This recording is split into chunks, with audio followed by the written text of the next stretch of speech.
देखो, साधु संत भक्त परमात्मा के लिए ही प्रयत्नशील होते हैं।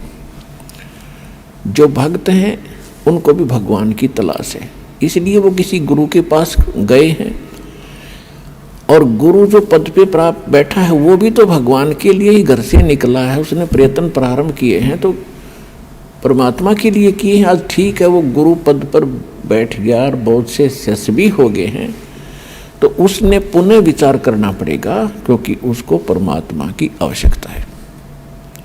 यदि उसका मार्ग गलत है तो आज भी ठीक किया जा सकता है उसको, और यदि आज भी ठीक नहीं करेगा अपने अभिमानवश, तो वो दूना दोषी होगा। वो इस कैटेगरी का होगा कि जानबूझ साची तजय करे झूठ तने, और ताकि संगत है प्रभु सौ पद में भी ना दे।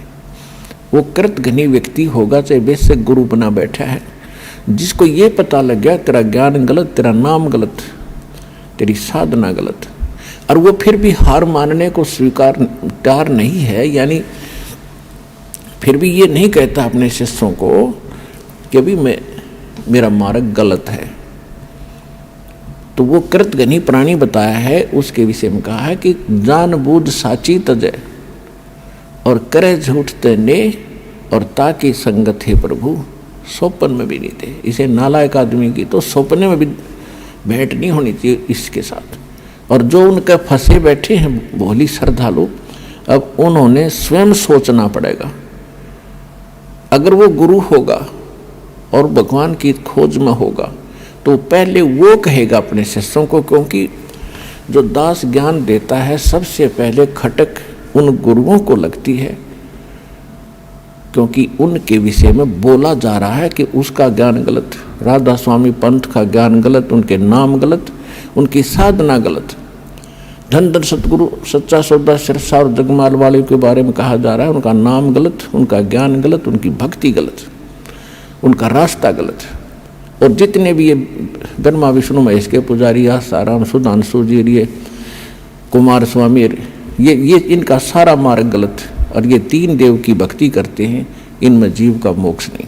तो इनको सबसे पहले इस बात पर जोर देना चाहिए। ये क्यों कह रहा है रामपाल दास?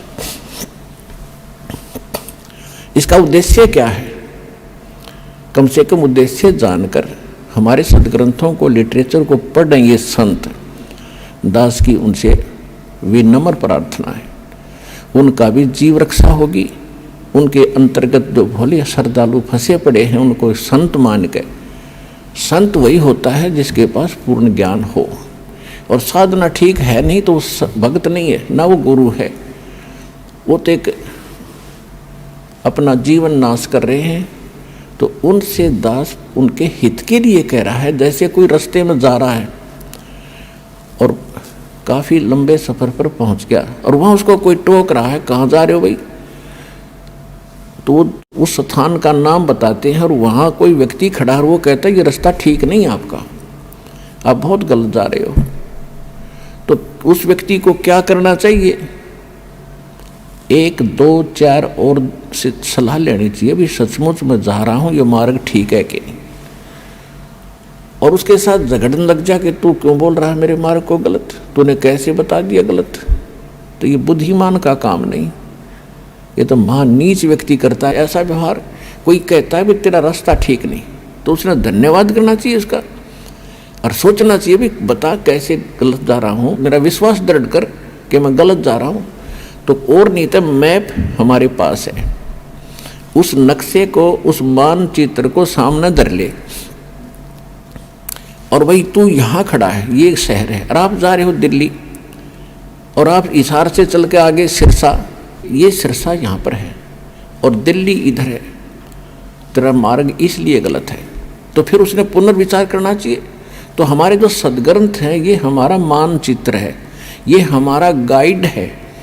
जो संत हमारे सदग्रंथों के विरुद्ध बताते हैं और विरुद्ध जा रहे हैं और अपने भक्तों को ले जा रहे हैं, उनके लिए दास प्रार्थना कर रहा है कि आप शास्त्र विधि कर मनमाना आचरण करे और करवा के अपना जीवन नाश कर रहे हो और आपके आश्रित इन भोले श्रद्धालुओं के जीवन को नाश करके उनका भार अपने सिर पर धरकर पाप के भागी बन रहे हो। दास उनको इतना सतर्क करना चाहता है कि कुछ संभलो और विचार करो।